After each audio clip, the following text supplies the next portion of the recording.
Good evening, and welcome to my channel, Reading ASMR.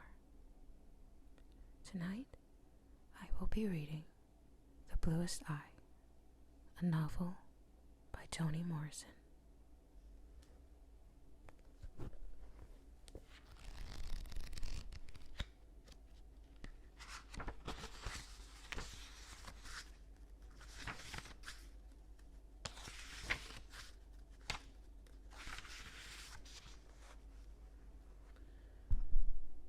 Here is the house.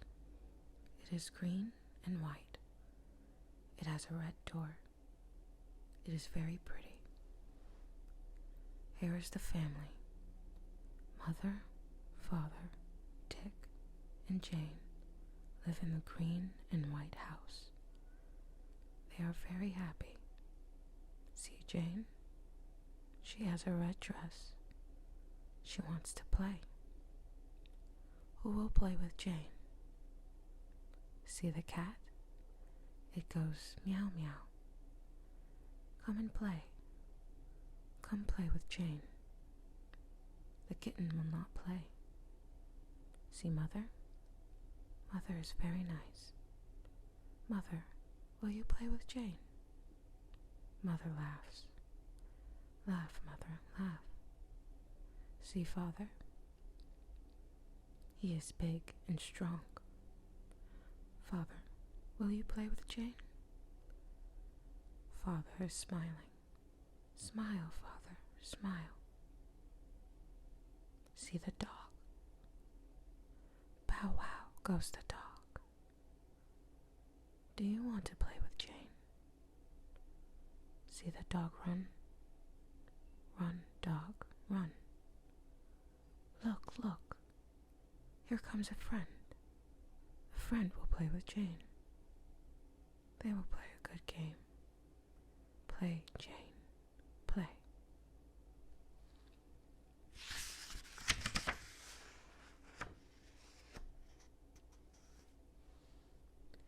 Quiet as it kept.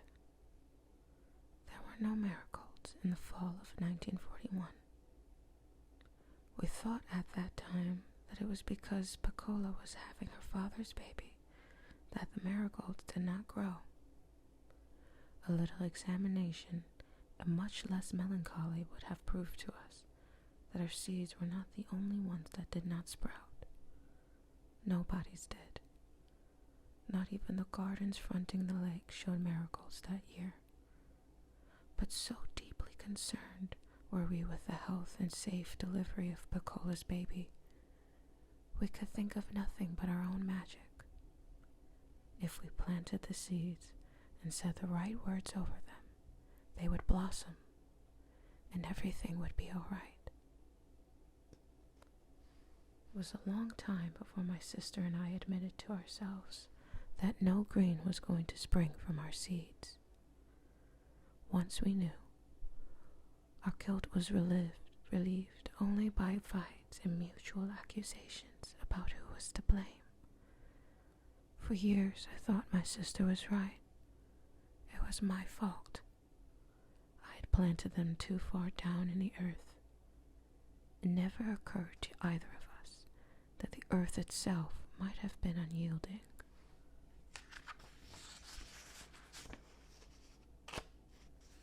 We had dropped our seeds in our own little plot of black dirt, just as Piccola's father had. Autumn.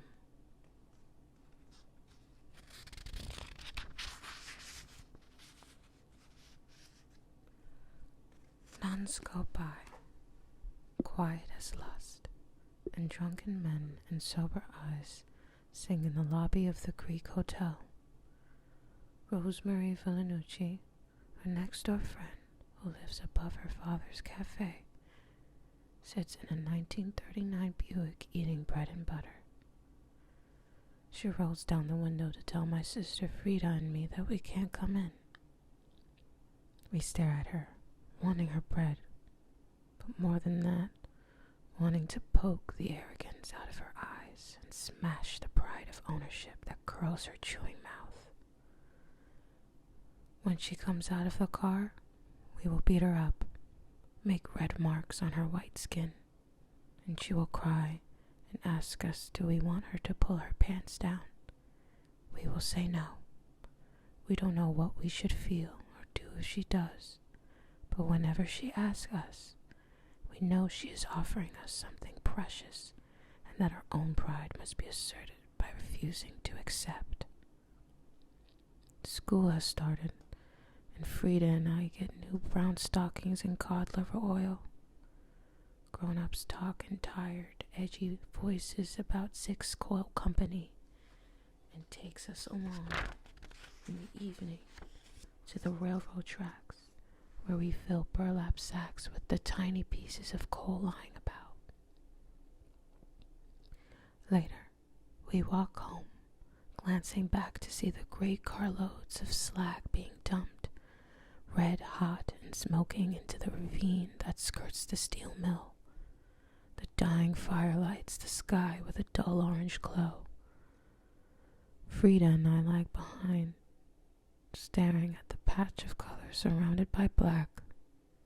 It is impossible not to feel a shiver when our feet leave the gravel path and sink into the dead grass in the field. Our house is old, cold, and green. At night, a kerosene lamp lights one large room. The others are braced in darkness, peopled by roaches and mice. Adults do not talk to us. They give us directions. They issue orders without providing information. When we trip and fall down, they glance at us. If we cut or bruise ourselves, they ask us if we're crazy. When we catch colds, they shake their heads in disgust at our lack of consideration. How, they ask us, do you expect anybody to get anything done if you are all sick? We cannot answer them. Our illness is treated with contempt, foul black drought, and castor oil that blunts our minds. When on a day, after a trip to collect coal, I cough once, loudly, through bronchial tubes already packed tight with phlegm. My mother frowns. Great Jesus, get on that bed. How many times do I have to tell you to wear something on your head? You must be the biggest fool in this town. Frida, get some rags and stuff that window. Frida restuffs the window. I trudge off to bed, full of guilt and self-pity. I lie down in my underwear. The middle of my black garters hurts my legs, but I do not take them off, for it is too cold to lie stockingless. It takes a long time for my body to heat its place in the bed.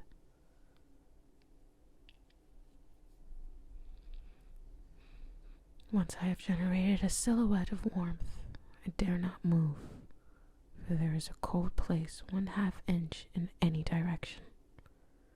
No one speaks to me or asks how I feel. In an hour or two, my mother comes. Her hands are large and rough, and when she rubs the Vicks salve on my chest, I am rigid with pain.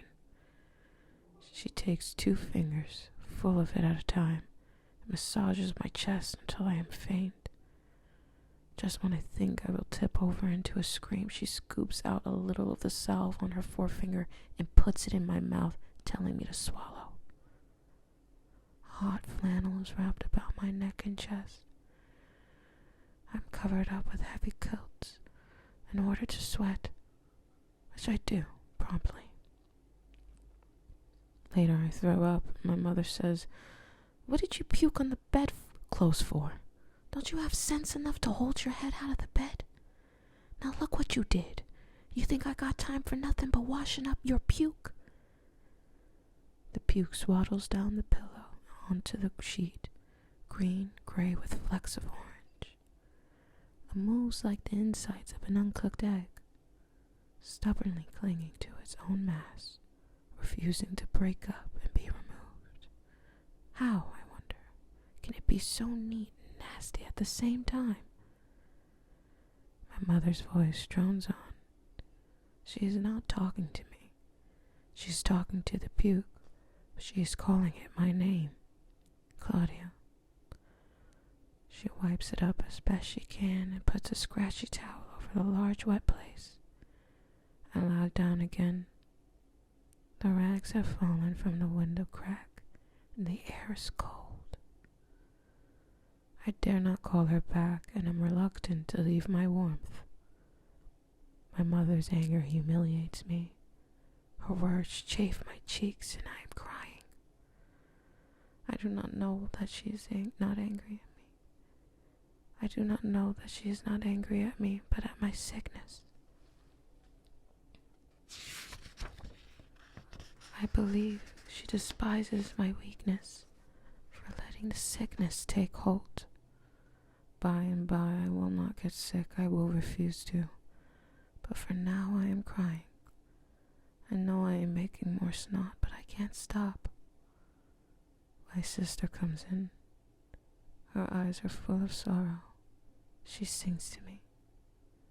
When the deep purple falls over sleepy garden walls, someone thinks of me.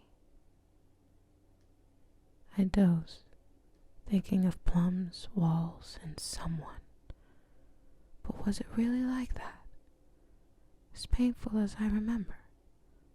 Only mildly. Or rather, it was a productive and fructifying pain. Love, thick and dark as Alaga syrup, eased up into that cracked window. I could smell it, taste it, sweet, musty, with an edge of wintergreen in its base, everywhere in that house. It stuck along with my tongue to the frosted window panes. It coated my chest along with the salve, and when the flannel came undone in my sleep, the clear, sharp curves of air outlined its presence on my throat. And in the night, when my coughing was dry and tough, feet padded into the room, hands repinned the flannel, readjusted a quilt, and rested a moment on my forehead. So when I think of autumn, I think of somebody with hands who does not want me to die. It was autumn too when Mr. Henry came. Our roomer. The words ballooned from the lips and hovered about our heads, silent, separate, and pleasantly mysterious. My mother was all ease and satisfaction in discussing his coming. You know him, she said to her friends. Henry Washington. He's been living over there with Miss Della Jones on 13th Street, but she's too addled now to keep up, so he's looking for another place. Oh, yes. Her friends do not hide their curiosity. I've been wondering how long he was going to stay up there with her. Well, that old crazy she married up with didn't help her head none. Did you hear what he told folks when he left her? What? Well, he run off with that trifling Peggy from Lyria, you know. One of old Sack's Bessie's girls. Well, that's the one. Well, somebody asked him why he left a nice good churchwoman like Della for that heifer.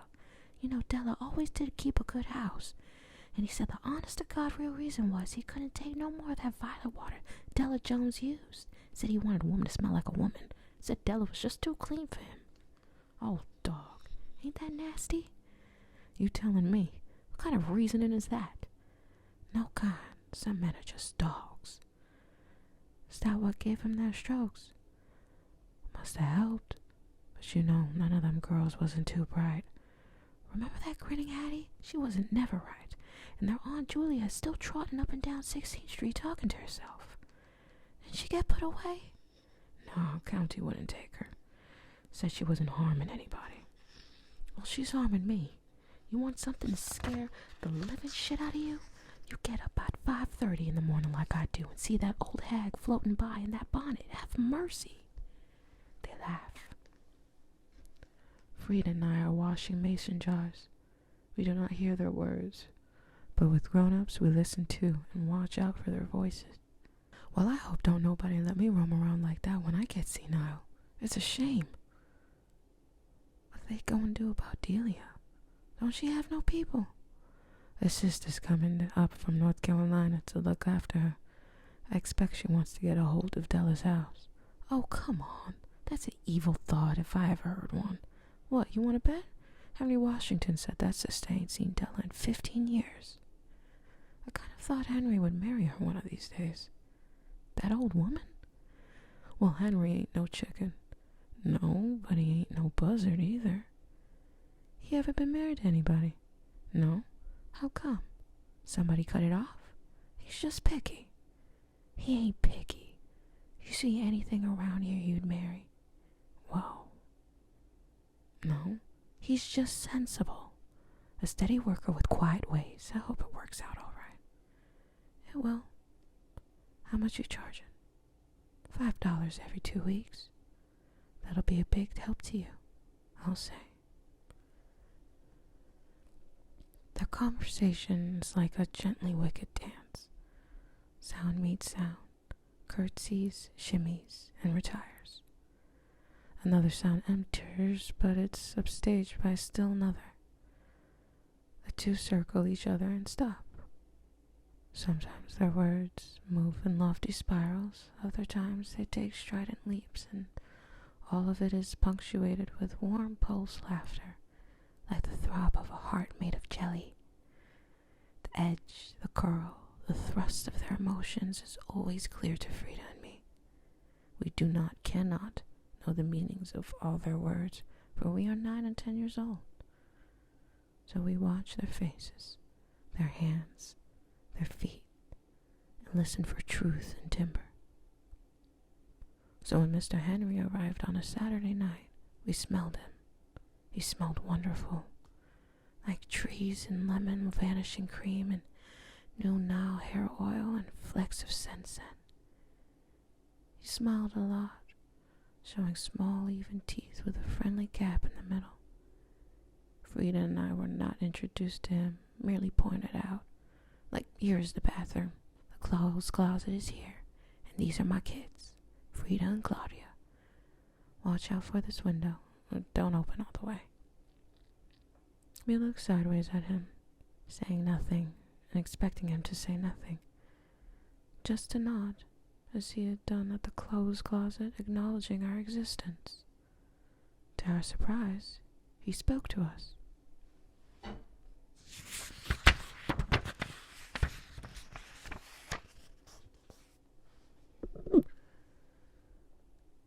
Hello there. You must be Greta Garbo, and you must be Ginger Rogers. We giggled. Even my father was startled into a smile. Want a penny? He held out a shiny coin to us. Frida lowered her head, too pleased to answer. I reached for it. He snapped his thumb and forefinger, and the penny disappeared. Her shock was laced with delight. We searched all over him, poking our fingers into his socks, looking up the inside back of his coat. If happiness is anticipation with certainty, we were happy. And while we waited for the coin to reappear, we knew we were amusing Mama and Daddy. Daddy was smiling, and Mama's eyes went soft as they followed our hands wandering over Mr. Henry's body. We loved him. Even after what came later, there was no bitterness in our memory of him. She slept in the bed with us. Frida on the outside because she is brave. It never occurs to her that if in her sleep her hand hangs over the edge of the bed, something will crawl out from under it and bite her fingers off. I sleep near the wall because the thought has occurred to me. Bacola, therefore, had to sleep in the middle. Mama had told us 2 days earlier that a case was coming. A girl who had no place to go. The county had placed her in her house for a few days until they could decide what to do, or more precisely, until the family was reunited. We were to be nice to her and not fight. Mama didn't know what got into people, but that old dog breed love had burned up his house, gone upside his wife's head, and everybody, as a result, was outdoors. Outdoors, we knew, was the real terror of life. The threat of being outdoors surfaced frequently in those days. Every possibility of excess was curtailed with it. If somebody ate too much, he could end up outdoors. If somebody used too much coal, he could end up outdoors. People could gamble themselves outdoors, drink themselves outdoors. Sometimes mothers bet their sons outdoors, and when that happened, regardless of what the son had done, all sympathy was with him. He was outdoor and his own flesh had done it. To be put outdoors by a landlord was one thing, unfortunate, but an aspect of life over which you had no control, since you could not control your income. But to be slack enough to put oneself outdoors, or heartless enough to put one's kin outdoors, that was criminal. There is a difference between being put out and being put outdoors. If you were put out, you go somewhere else. If you are outdoors, there is no place to go.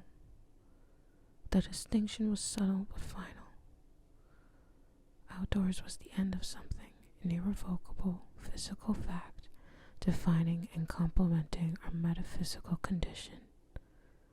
Being a minority in both caste and class, we moved about anyway on the hem of life, struggling to consolidate our weaknesses and hang on, or to creep singly up into the major folds of the garment. Our peripheral existence, however, was something we had learned to deal with, probably because it was abstract. But the concreteness of being outdoors was another matter, like the difference between the concept of death and being.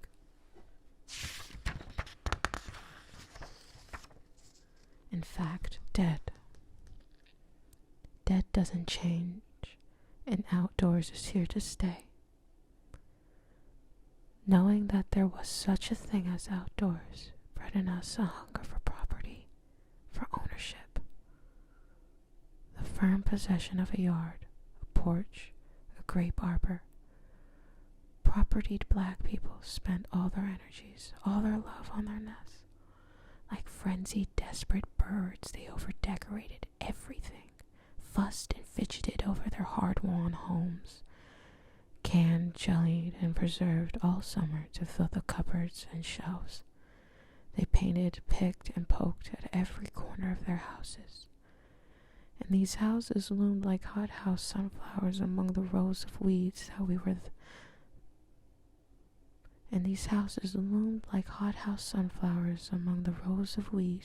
the rented houses. Renting blacks cast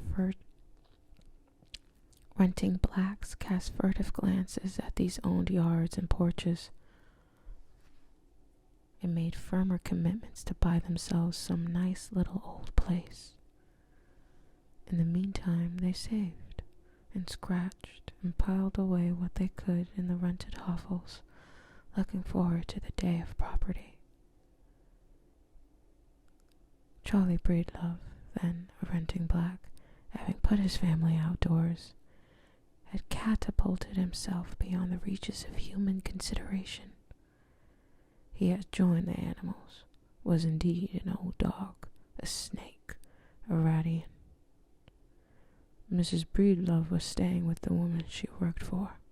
The boy, Sammy, was with some of the other family, and Piccola was to stay with us. Charlie was in jail. She came with nothing, no little paper bag with other dress, or a nightgown, or 2 pair of whitish cotton bloomers. She just appeared with a white woman and sat down. We had fun in those few days Piccola was with us. Frida and I stopped fighting each other and concentrated on our guest, trying hard to keep her from feeling outdoors. When we discovered that she clearly did not want to dominate us, we liked her.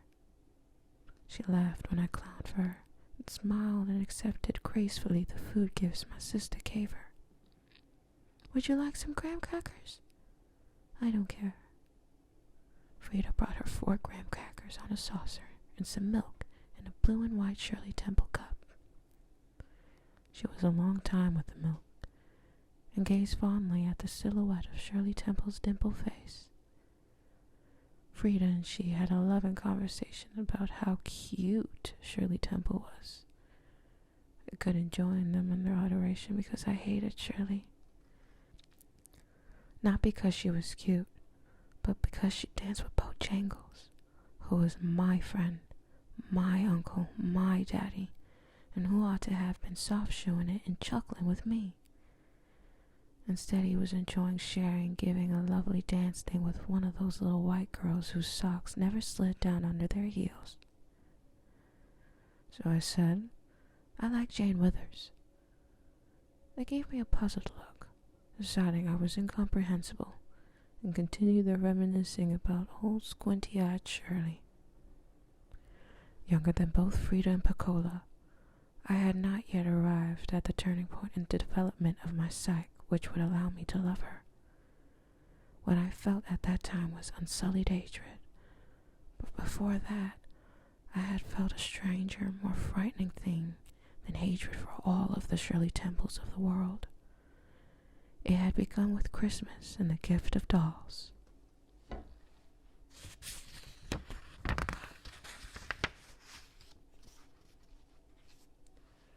The big, the special, the loving gift was always a big, blue-eyed baby doll. From the clucking sounds of adults, I knew that that doll represented what they thought was my fondest wish. I was bemused with the thing itself and the way it looked.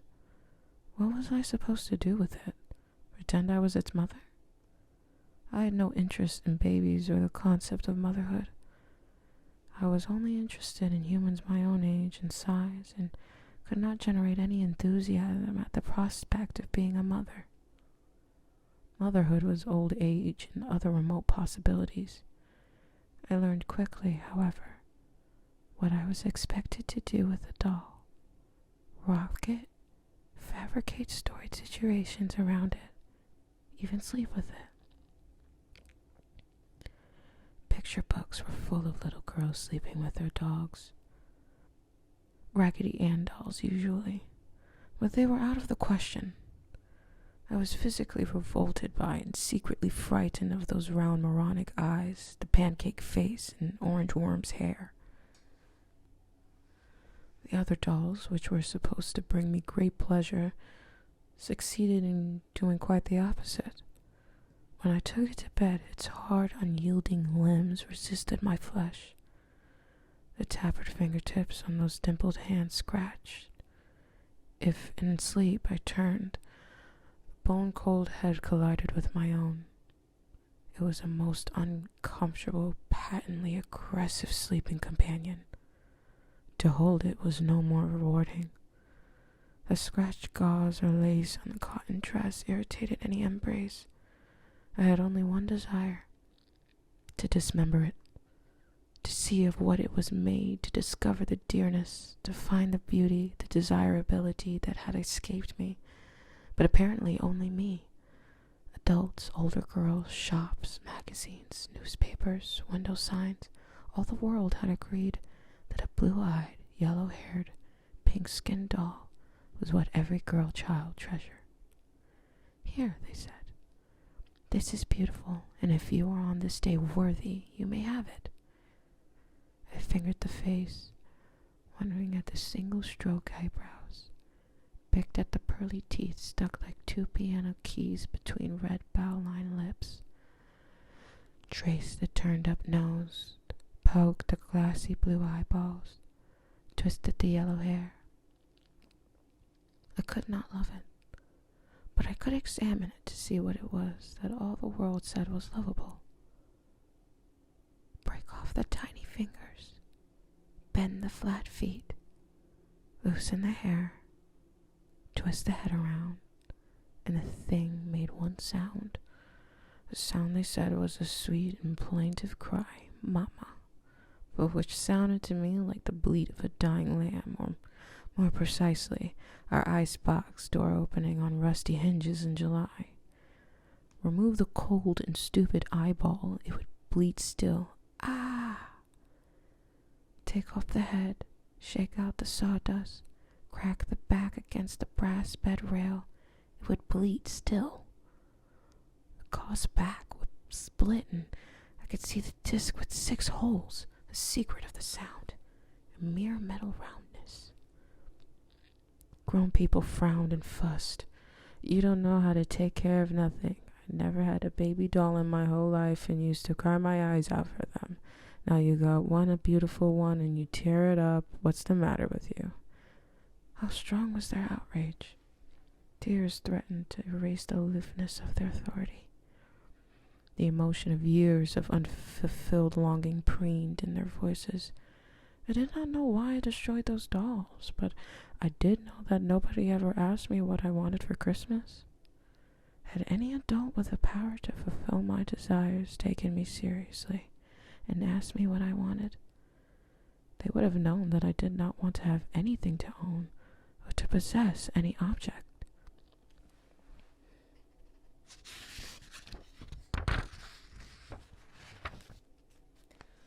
I wanted to rather feel something on Christmas Day. The real question would have been, Dear Claudia, what experience would you like on Christmas? I could have spoken up. I want to sit on the low stool in Big Mama's kitchen with my lap full of lilacs and listen to Big Papa play his violin for me alone. The lowness of the stool made the lowness of the stool made for my body the security and warmth of Big Mama's kitchen, the smell of the lilacs, the sound of the music, and since it would be good to have all of my senses engaged, the taste of a peach, perhaps afterward. Instead, I tasted and smelled the acridness of tin plates and cups designed for tea parties that bored me. Instead, I looked with loathing on new dresses that required a hateful bath in a galvanized sink tub before wearing. Instead, I tasted and smelled the acridness of tin plates and cups designed for tea parties that bored me. Instead, I looked with loathing